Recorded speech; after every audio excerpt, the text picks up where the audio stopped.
इन classes पर आपका स्वागत है। NCERT biology chapter number class 9, chapter का नाम है ऊतक। इस चैप्टर का जो है ये पहला पार्ट है। देखिए, ऊतक वह कोशिकाएं जो आकृति में एक समान होती तथा किसी कार्य को एक साथ संपन्न करती है, समूह में एक ऊतक का निर्माण करती है। अब देखिए, इसे जो है ऊतक कहते हैं। अब जो कार्य जो हैं जिसकी आकृति भी समान होती है, कार्य भी समान होता है, और जो ग्रुप में जो होती हैं, समूह में जो होती हैं, वे एक ऊतक का क्या करती हैं, निर्माण करती है। उससे क्या कहते हैं, उसी को जो है ऊतक कहते हैं। अब ऊतक में हम आगे देखेंगे पादप ऊतक। अब देखिए, पादप ऊतक में जो है क्या होता है, पौधों में वृद्धि कुछ निश्चित क्षेत्र में होती है। जो पौधों में जो ग्रोथ देखने को मिलती है, कुछ जो निश्चित क्षेत्र होते हैं उन्हीं में क्या होता है, पौधों में जो है ग्रोथ देखने को मिलती है। तो पौधों में वृद्धि कुछ निश्चित क्षेत्र में होती है। ऐसा विभजोतक उन भागों में पाए जाने का कारण होता है। ऐसे ऊतक को विभजोतक भी कहा जाता है। यानी कि जो प्लांट होते हैं, जो पौधे होते हैं, उनमें जो ग्रोथ देखने को मिलती है, जो कुछ क्षेत्र होते हैं वहाँ देखने को मिलती है। ऐसा क्यों होता है? क्योंकि उसमें जो है जो विभजोतक जो ऊतक जो है वो पाया जाता है, इसको बोलते हैं विभजोतक। ये विभजोतक की उपस्थिति वाले क्षेत्र के आधार पर इन्हें शीर्षस्थ कैम्बियम को बोलते हैं। पार्श्ववर्ती तथा अंतर्विष्ट भागों में वर्गीकृत किया जाता है। जो विभजोतक होता है उसे जो है 3 भागों में बांटा जाता है। एक है शीर्षस्थ, दूसरा है कैम्बियम जिसको पार्श्ववर्ती बोलते हैं, और तीसरा है अंतर्विष्ट। अब देखिए, नोट में देखिए स्क्रीनशॉट लेते चलिए, क्योंकि एनसीईआरटी बायोलॉजी सीरीज चल रही है। जितनी भी टीचिंग एग्जाम है वो उसके लिए जो है ये एनसीईआरटी जो है बहुत मोस्ट है, जो कि हमने ये 9 क्लास से शुरू की है। इसे चैप्टर से पहले हमने एक चैप्टर जो है 9 क्लास का ये वो पूरा करा दिया है। अब एक चैप्टर हमने जो है शुरू किया है। तो टीचिंग एग्ज़ाम में एनसीईआरटी पढ़ना जो है बहुत ज़रूरी है, इसलिए हमने सीरीज़ शुरू की है। तो आप जितने भी टीचिंग एग्ज़ाम की तैयारी कर रहे हैं वो हमारी सीरीज़ से जो है जुड़ जाएँ, और वीडियो को लाइक भी करें, शेयर भी करें, और हमारे चैनल को जो है सब्सक्राइब करना भी ना भूलें, ताकि आपको जो इस तरह से सीरीज़ जो है मिलती रहेगी। आप इसका जो है स्क्रीनशॉट लेते चलें, या स्क्रीनशॉट ले लें। अब जो है इसका स्क्रीनशॉट ले लें, ठीक है। अब देखिए, इसका स्क्रीनशॉट ले लें। अब देखिए, इसमें जो नोट पॉइंट है वो क्या है, नोट पॉइंट है पिरोह शीर्षक विभजोतक जड़ों या तनों की वृद्धि वाले भागों में धीमा रहता है। जो पिरोह शीर्षक होता है, जो विभाजित करता है, वो पौधे के जड़ में और तने में जहाँ से वृद्धि होती है वहाँ जो है उपस्थित रहता है। वह इनकी लंबाई में वृद्धि करता है। तने की परिधि या मूल वृद्धि पार्श्वविभजोतक कैम्बियम के कारण होती है। ये क्या करता है, ये जो है लंबाई वृद्धि करता है, लेकिन जो परिधि या मूल में जो वृद्धि देखने को मिलती है वो मिलती है पार्श्वविभजोतक के द्वारा। पार्श्वविभजोतक को कैम्बियम कहा जाता है। अंतर्विष्ट विभजोतक कुछ पौधों में पर्व संधियों के पास पाए जाते हैं। जो पर्व संधियाँ होती है वहाँ जो अंतर्विष्ट विभजोतक जो है पाया जाता है। अब देखिए, चित्र को देखेंगे, ये जो यहाँ सबसे ऊपर जो है ये पाया जाता है शीर्ष विभजोतक, और जो बीच में दिखाई दे रहा है ये होता है अंतर्विष्ट विभजोतक, और नीचे आप देखेंगे तो ये है पार्श्व विभजोतक। ये जो है पौधों में विभजोतक की जो स्थिति है ये बताई जाती है। देखिए, विभजोतक की कोशिकाएं अत्यधिक क्रियाशील होती है। उनके पास बहुत अधिक कोशिका द्रव्य, पतली कोशिका भित्ति और स्पष्ट केंद्रक होते हैं। उनके पास राजधानी नहीं होती है। तो ध्यान रखना है, जो विभजोतक होते हैं इनके पास क्या होता है, राजधानी नहीं होती है। इनके पास जो है बहुत अधिक कोशिका द्रव्य होता है, पतली कोशिका भित्ति होती है, स्पष्ट केंद्रक भी देखने को मिलता है, लेकिन राजधानी जो है विभजोतक ऊतक में जो है देखने को नहीं मिलती है। अब देखते हैं हम स्थायी ऊतक। विभजोतक द्वारा बनी कोशिकाओं का क्या होता है, ये एक विशिष्ट कार्य करती है।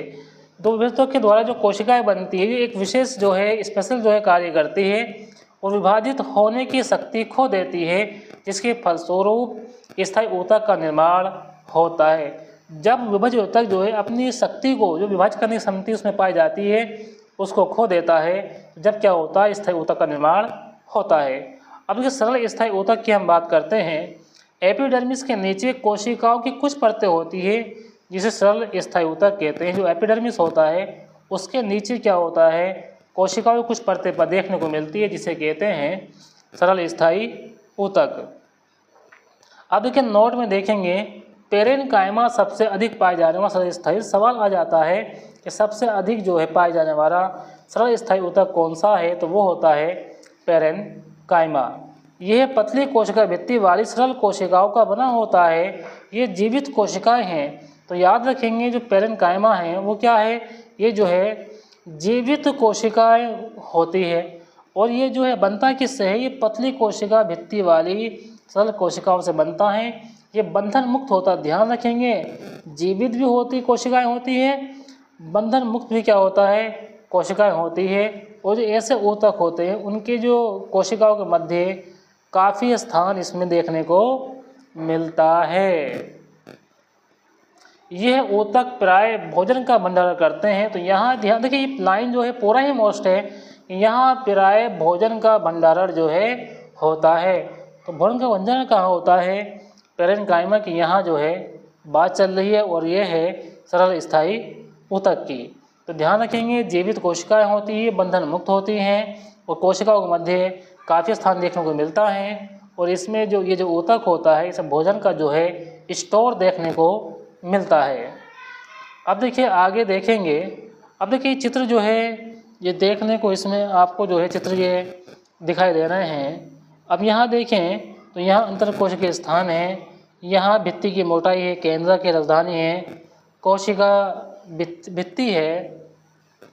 अब देखिए इधर देखिए तो यहाँ कोशिका द्रव्य है, केंद्र के मध्य पटलिका है, हरित लवक जो क्लोरोप्लास्ट है, राजधानी है, अंतरकोशिकीय स्थान है, प्राथमिक कोशिका भित्ति है। यहाँ देखें तो अंतभित्ति है, प्राथमिक कोशिका भित्ति है, कोनों पर मोटी है, हरित लवक है, क्लोरोप्लास्ट है, केंद्र की राजधानी है, कोशिका द्रव्य है, अंतरकोशिकीय स्थान है। ये चित्र काय का है, ये है सरल ऊतक का। सरल ऊतक में भी काय का है, पेरेनकाइमा का है, उसका अनुप्रस्थ सेक्शन है, अनुदैर्घ्य सेक्शन है। और इसमें ये वाले जो चित्र जो दिखाई दे रहे हैं, ये बी वाले जो चित्र हैं ये काय के हैं, ये है कोलेनकाइमा के। तो ध्यान रखेंगे यहाँ हम बात चल रही है पेरेनकाइमा की, और पेरेनकाइमा भी क्या है, सरल स्थायी ऊतक है। तो पेरेनकाइमा में हमने कुछ जो है मोस्ट चीज़ें जो है देखी हैं, वो कुछ मोस्ट चीज़ें क्या हैं एक बार उसका रिवीजन कर लेते हैं। मोस्ट चीज़ें हमने इसमें क्या देखी हैं, मोस्ट चीज़ें हमने देखी है, एक तो ये है कि ये जो होता है इसे जीवित कोशिकाएं कहते हैं, बंधन मुक्त होते हैं, उनके बीच काफ़ी स्थान होता है, और ये भोजन का क्या करते हैं, भंडारण करते हैं। काम कौन करता है, पेरेनकाइमा में ये काम होता है, क्योंकि पेरेनकाइमा क्या है, सरल स्थायी ऊतक है। एनसीईआरटी की सीरीज चल रही है, बहुत ही मोस्ट है। अब देखिए इसमें हम आगे देखेंगे, कुछ पेरेनकाइमा ऊतकों में क्लोरोफिल पाया जाता है, जिसके कारण प्रकाश संश्लेषण की क्रिया संपन्न होती है। तो याद रखेंगे, याद रखना है, इसमें क्या याद रखना है, इसको हम देखिए। याद रखने वाली जो बातें हैं वो ये है कि कुछ पेरेनकाइमा में क्या होता है, क्लोरोफिल भी, पेरेनकाइमा में क्लोरोफिल भी देखने को मिलता है। जब पेरेनकाइमा में क्लोरोफिल होता है तो इसमें जो है प्रकाश संश्लेषण की क्रिया भी देखने को मिलती है। आगे जलीय पौधों में पेरेनकाइमा कोशिकाओं के मध्य हवा की बड़ी गुहाकाएँ होती है। तो ध्यान रखेंगे जलीय जो पौधे होते हैं इनमें भी पेरेनकाइमा पाया जाता है, लेकिन जो पेरेनकाइमा की जो कोशिकाएं होती हैं उनके मध्य हवा की जो बड़ी गुहाएँ हैं, गुहिकाएँ हैं, वो देखने को क्या होता है, मिलती है। और जब ये गुहिकाएँ पाई जाती हैं हवा की, तो फिर क्या होगा आगे, जिसके कारण जल में उतारती हैं। इस प्रकार के पेरेनकाइमा को एरेनकाइमा कहते हैं। तो ध्यान रखेंगे ये जो जलीय पौधों में पेरेनकाइमा पाया जाता है उसको जो है एरेनकाइमा कहते हैं, क्योंकि इसमें हवा की बड़ी गुहाकाएँ इसमें पाई जाती है, और इसलिए क्या होता है, जल में ये उतराती है।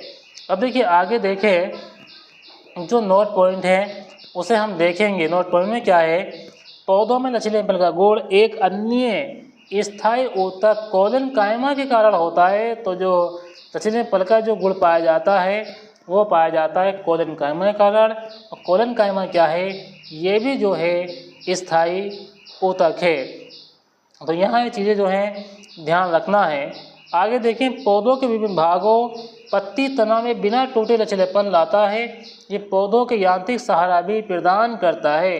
पौधे को यांत्रिक सहारा भी कौन प्रदान कर रहा है? ये कर रहा है कोलिन कायमा कर रहा है। और ये क्या करता है? लचीलापन भी लाता है। ये पत्ती और तना टूटता नहीं है बल्कि लचीलापन लाता है और ये पौधों को रांतिक सहारा भी प्रदान करता है।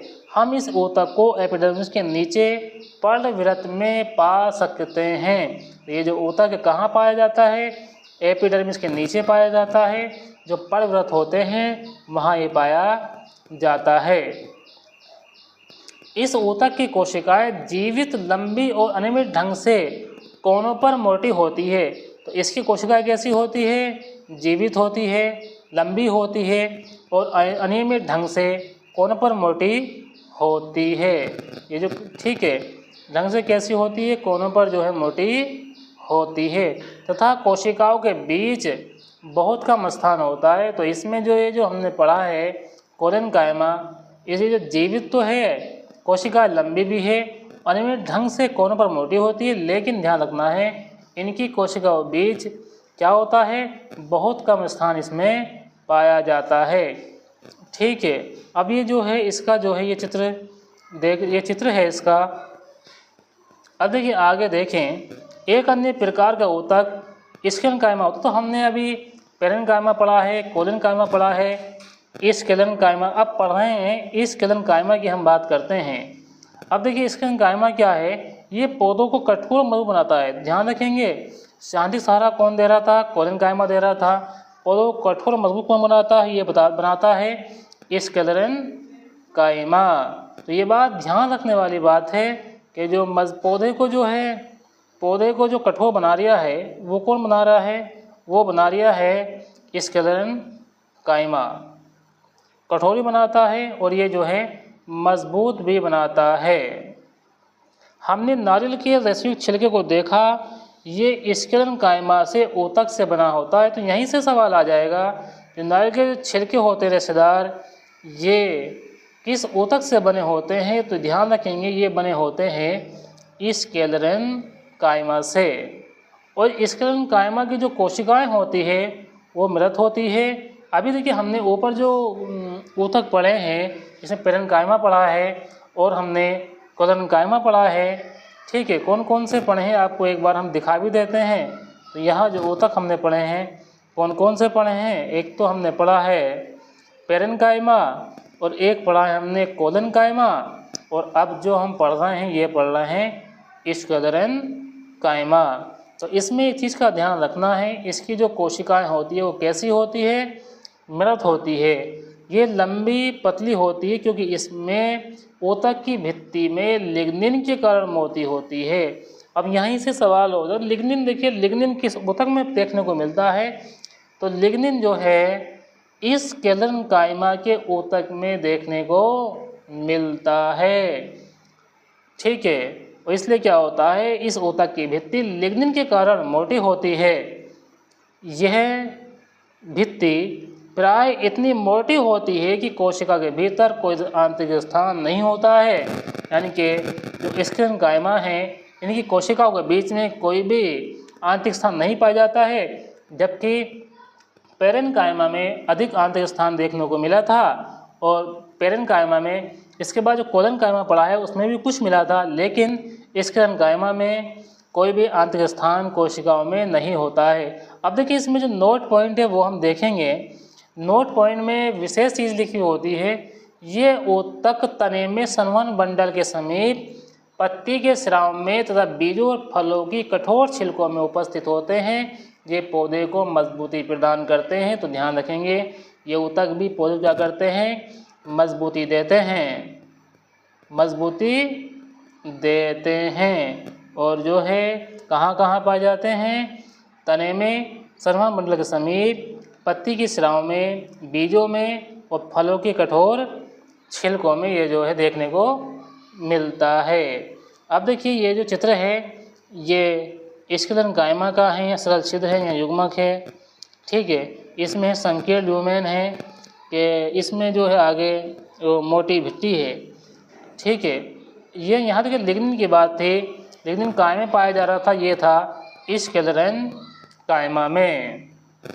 अब देखिए आगे देखें, आगे हम देखते हैं कि कोशिकाओं की सबसे बाहरी परत एपिडर्मिस है। जो कोशिका की जो सबसे बाहरी परत होती है वो एपिडर्मिस होती है। एपिडर्मिस प्राय कोशिकाओं के एक परत की बनी होती है। शुष्क स्थानों पर मिलने वाले पौधों में एपिडर्मिस मोटी होती है जो जल क्षय से बचाव करती है। तो ध्यान रखना है जो एपिडर्मिस की जो परत है, ठीक है, और ये जो है बाहरी परत तो है, लेकिन क्या होता है जो शुष्क जो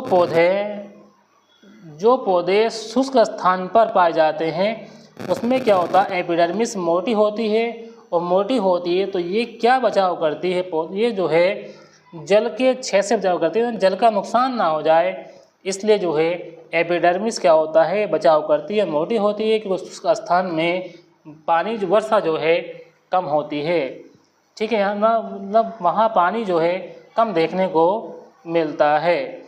अब देखिए आगे हम इसकी बात करते हैं। पौधों की पूरी सतह ये सतह लिखा हुआ है, पौधे की पूरी सतह एपिडर्मिस से ढकी रहती है। ये पौधों के सभी भागों की रक्षा करती है। एपिडर्मल कोशिका पौधों की बाह्य सतह पर प्राय एक मोम जैसी जल प्रतिरोधी बनाती है। तो ध्यान रखेंगे क्या बनाती है, मोम जैसी जल प्रतिरोधी बनाती है।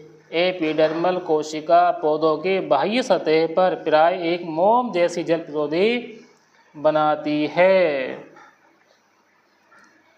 पर यह क्षय के विरुद्ध यांत्रिक आघात तथा परजीवी कवक के प्रवेश से सीधी रक्षा करती है।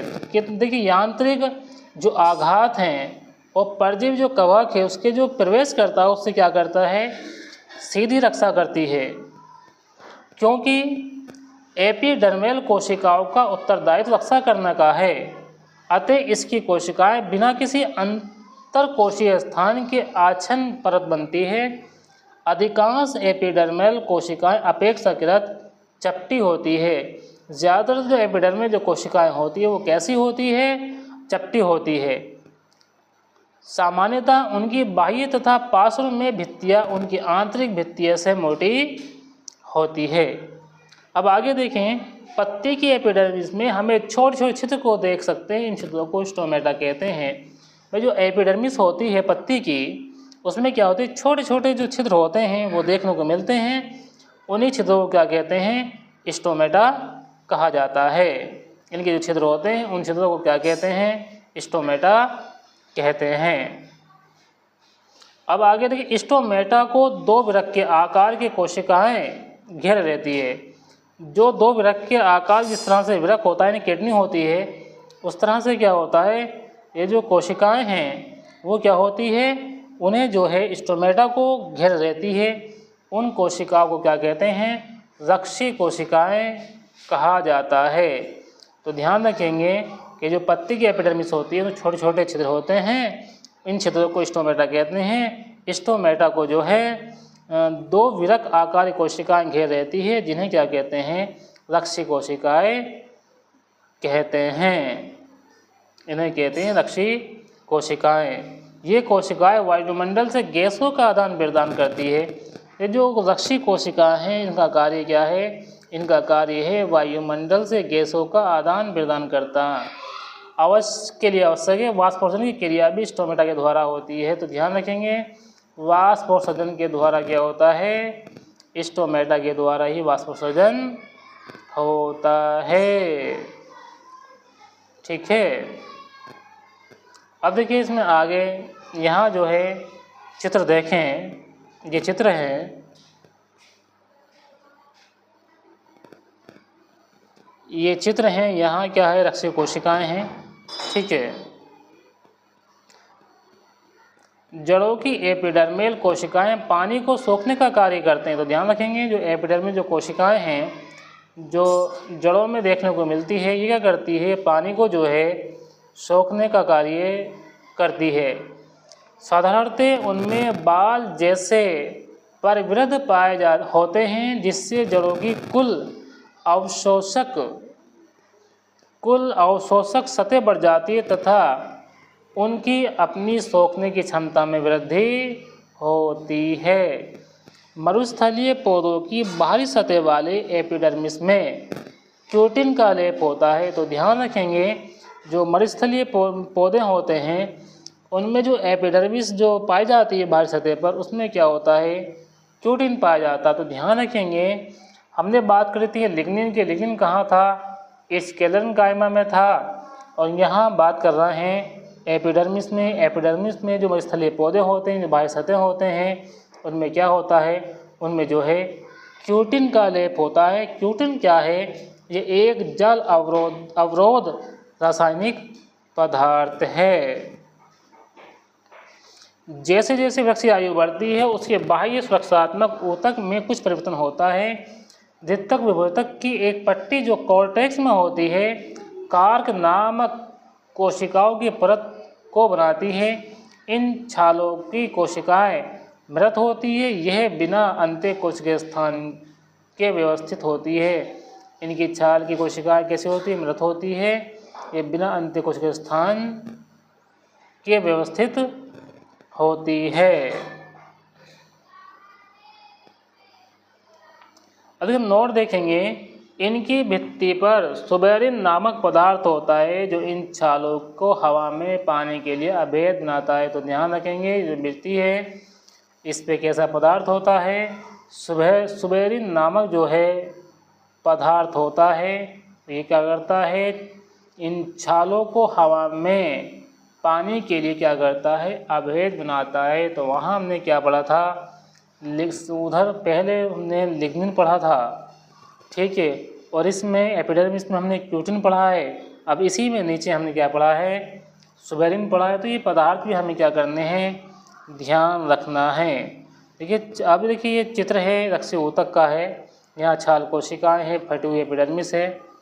अब देखिए हम बात करते हैं जटिल स्थायी ऊतक की। जटिल ऊतक एक से अधिक प्रकार की कोशिकाओं से मिलकर बने होते हैं और ये सभी एक साथ मिलकर एक इकाई की तरह कार्य करते हैं। जाइलम और फ्लोएम किसी प्रकार के जटिल ऊतक का एग्जाम्पल है, ठीक है। अब यहाँ पे ध्यान रखना है कि जाइलम और फ्लोएम क्या है, ये जो है जटिल स्थायी ऊतक है। जाइलम और फ्लोएम क्या है, ये जटिल जो है स्थायी ऊतक है। नोट, इन दोनों को सह ऊतक भी कहते हैं। किसे, दोनों कौन से हैं, दोनों हैं जाइलम और फ्लोएम। जाइलम और फ्लोएम को क्या कहते हैं, इन्हें जो है संवहन ऊतक भी कहते हैं। देखिए जाइलम ट्रेकीड को बोलते हैं हिंदी में वाहिका। जाइलम पेरेन्काइमा और जाइलम फाइबर रेशे से मिलकर बना होता है। तो यहाँ पे मोस्ट लाइन है, देखिए ध्यान रखना है, जाइलम जो है किन किन से मिलकर बना होता है।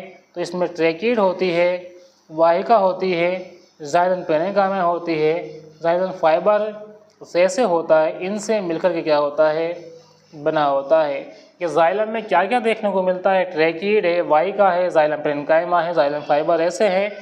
अब देखिए इसमें जो जाइलम फाइबर रेशे हैं या जाइलम पेरेन्काइमा, तो याद रहेगा कि इसके नाम से पहले जाइलम आ गया है, लेकिन इसमें ट्रेकीड और वाहिका ध्यान रखना है, ठीक है। अब सब भाई जाइलम में कौन कौन सा होता है, जाइलम में क्या क्या होता है, जाइलम में ट्रेकीड होता है और वाहिका होती है, उसके अलावा जाइलम पेरेन्काइमा, जाइलम फाइबर यानी कि रेशे, ये जो है जाइलम में पाए जाते हैं, ठीक है। ध्यान रखना है जाइलम में क्या क्या था। जाइलम में जो है कुछ ये चीज़ें थी, इसमें ट्रेकीड है, क्या है इसमें, ट्रेकीड है, वाहिका है, जाइलम पेरेन्काइमा है, जाइलम फाइबर, ये सब काय में है, ये सब जो है जाइलम में है। इन्हीं से मिलके क्या बना होता है, ये बना होता है। अब देखिए ट्रेकीड एवं वाहिका की कोशिका भित्ति मोटी होती है, इनमें से कई परिपक्व कोशिकाएं मृत होती है। तो यहाँ ये चीज़ भी ध्यान रखनी है, ट्रेकीड ध्यान रखना है,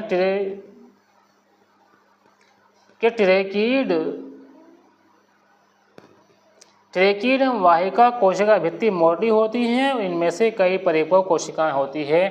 जाइलम काय से बना हुआ है, जाइलम में ट्रेकीड होता है, वाहिका होती है, जाइलम पेरेन्काइमा होता है, जाइलम फाइबर यानी कि रेशे होता है, ये सब मिलके जाइलम को ये जो है बना होता है, ठीक है। अब देखिए इसमें आगे देखें, आगे इसमें देखें ट्रेकिड। अब देखिए ये ट्रेकिड लिखा हुआ है। ट्रेकिड और वाहिकाओं की संरचना नलिकाकार होती है। अब भाई यहाँ एक चीज़ भी ध्यान रखना है, भाई ट्रेकिड और जो वाहिका है इनकी जो संरचना कैसी होती है, नलिकाकार होती है। जिस तरह से एक नली होती है उसी तरह से ट्रेकिड और वाहिका जो है देखने को मिलती है। इनके द्वारा पानी और खनिज लवण का ऊर्ध्वाधर संवहन होता है। अब इस सवाल ये देखिए, जाइलम का जिक्र है, ध्यान रखना है, जिक्र कहेंगे जाइलम का चल रहा है, और जाइलम में भी हम आते हैं ट्रेकिड और वाहिकाओं में। तो ये ध्यान रखेंगे, ट्रेकिड और वाहिकाओं की बात चले तो ये क्या करती हैं, इनका और काम क्या है, ये जो है पानी और खनिज लवण और ऊर्ध्वाधर संवहन होता है। मतलब खनिज लवण का और पानी का जो संवहन होता है वो ट्रेकिड और वाहिका में देखने को मिलता है। काय में, ट्रेकिड और वाहिका में देखने को मिलता है। ट्रेकिड और वाहिका ना है तो जाइलम तो है, जाइलम से सब चीज़ क्या है, संबंधित है। तो यहाँ सवाल को जोड़ के चलना है, ये सब काय में आ रही है, जाइलम में आ रही है ट्रेकिड और वाहिका। ये क्या करती हैं, इनका कार्य है खनिज और लवण का, खनिज पानी हो खनिज लवण हो, इनका जो है ऊर्ध्वाधर संवहन करता है। पेरेनकाइमा भोजन का संग्रह करता है। तो ध्यान ये रखना है, जो पेरेनकाइमा होता है क्या करता है, भोजन का जो है स्टोर करता है। जाइलम फाइबर मुख्यतः सहारा देने का कार्य करते हैं। जाइलम फाइबर का जो मेन काम है वो क्या है, सहारा देना है। और पेरेनकाइमा क्या करता है, भोजन का संग्रहण करता है। अब देखिए इसमें आगे देखें तो इसमें क्या चीज़ है,